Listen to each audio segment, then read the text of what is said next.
Buka keran di rumahmu sekarang, air mengalir. Bersih, langsung minum. Tidak pernah berpikir dua kali soal itu. Tapi bayangkan kamu hidup di savana Afrika 100.000 tahun lalu. Musim kemarau baru dimulai. Sungai yang biasanya mengalir mulai menyusut menjadi jalur lumpur kering. Dan kamu tahu, dalam beberapa minggu, sumber air terdekat mungkin hilang sepenuhnya selama berbulan-bulan.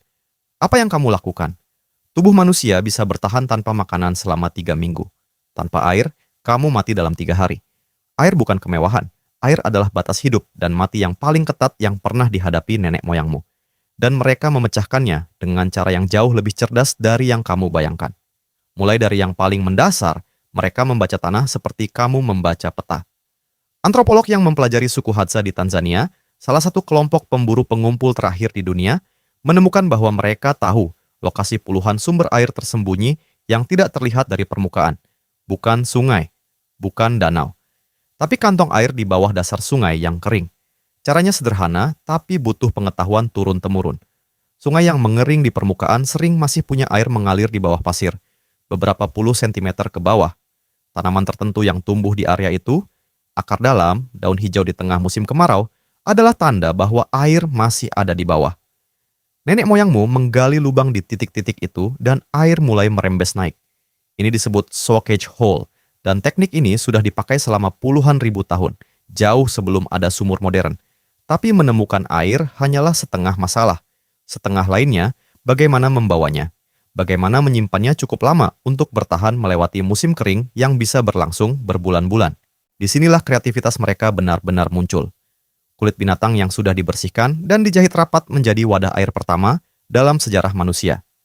Kantung dari kulit kambing atau antelope diikat di salah satu ujungnya, bisa menampung beberapa liter air dan dibawa berpindah-pindah. Ini bukan teknologi sederhana. Prosesnya butuh pengetahuan tentang penyamakan kulit, jenis kulit mana yang paling kedap air, dan cara menjahitnya agar tidak bocor. Telur burung unta kosong dibersihkan isinya lalu disumpal dengan rumput atau lilin alami, menjadi wadah air portabel di kala hari. Satu telur bisa menyimpan sekitar 1 liter air, dan yang luar biasa, arkeolog menemukan cangkang telur burung unta yang dikubur di gurun Kalahari yang usianya mencapai 60.000 tahun, masih dengan tanda-tanda pernah digunakan sebagai tempat air. Beberapa kelompok mengubur cangkang berisi air di titik-titik tertentu di sepanjang jalur perjalanan mereka, menciptakan jaringan stasiun air rahasia yang hanya mereka tahu lokasinya. Pengetahuan yang diwariskan dari generasi ke generasi sebagai aset bertahan hidup paling berharga yang mereka miliki. Di daerah lain, manusia purba menggunakan bambu berlubang, batang kayu yang dikeruk, atau bahkan tengkorak hewan besar yang sudah dikosongkan sebagai wadah penyimpanan darurat. Tapi air yang disimpan dalam wadah-wadah ini punya masalah. Air diam, tidak mengalir, dengan cepat menjadi tempat berkembang biaknya bakteri dan menjadi tidak aman untuk diminum. Nenek moyangmu menemukan solusinya melalui observasi puluhan ribu tahun. Bukan ilmu kimia, tapi pengamatan langsung. Mereka memperhatikan bahwa air yang terkena sinar matahari langsung dalam wadah tertutup, dibiarkan selama beberapa jam, menjadi lebih aman untuk diminum dibanding air yang dibiarkan dalam gelap. Mereka tidak tahu tentang radiasi ultraviolet yang membunuh bakteri, tapi mereka tahu hasilnya, dan teknik yang sama, disebut solar disinfection, masih digunakan di banyak komunitas terpencil di dunia hari ini sebagai metode pemurnian air darurat.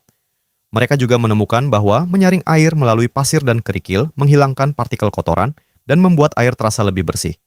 Lapisan pasir, kerikil, dan arang yang disusun bertingkat di dalam wadah berlubang adalah filter air paling awal yang pernah dibuat manusia, dan secara prinsip hampir identik dengan sistem filtrasi air modern yang kamu gunakan hari ini di rumahmu. Tapi, strategi paling penting bukan tentang teknologi. Strategi paling penting adalah pengetahuan tentang pola. Manusia purba yang bertahan hidup di lingkungan kering bukan karena mereka punya wadah air terbaik. Mereka bertahan karena mereka memahami ritme musim dengan presisi yang luar biasa. Mereka tahu kapan harus berpindah ke dataran tinggi di mana mata air masih mengalir. Mereka tahu jejak hewan tertentu, terutama gajah, yang punya kemampuan luar biasa untuk menemukan air di bawah tanah. Bisa dijadikan petunjuk lokasi sumber air tersembunyi. Bahkan ada bukti bahwa manusia purba mengikuti jalur migrasi hewan besar bukan hanya untuk berburu, tapi karena hewan-hewan itu adalah penunjuk arah hidup menuju sumber air yang masih tersisa. Pengetahuan ini bukan instingtif, bukan bawaan lahir. Pengetahuan ini diajarkan. Anak-anak dalam kelompok pemburu pengumpul belajar membaca tanah, mengenali tanaman indikator air, dan menghafal lokasi sumber air tersembunyi sejak usia sangat dini. Karena satu kesalahan dalam menemukan air saat musim kemarau bisa berarti kematian seluruh kelompok. Dan inilah yang paling mengejutkan dari semua ini. Beberapa komunitas pemburu pengumpul yang masih hidup hari ini, yang masih mempraktikkan teknik-teknik ini secara langsung, bisa menemukan air di lingkungan yang bagi orang modern terlihat sepenuhnya kering dan mati. Tidak ada tanda air sama sekali bagi mata yang tidak terlatih. Tapi bagi mereka yang mewarisi pengetahuan puluhan ribu tahun, tanah itu penuh dengan petunjuk. Sekarang kembali ke keranmu. Air yang mengalir begitu mudah hari ini, yang kamu nyalakan tanpa berpikir, adalah hasil akhir dari ratusan ribu tahun pengetahuan yang dibangun, diuji, dan diwariskan oleh manusia yang hidupnya secara harfiah bergantung pada kemampuan mereka menemukan dan menyimpan air. Mereka tidak punya pipa, tidak punya pompa, tidak punya filter modern.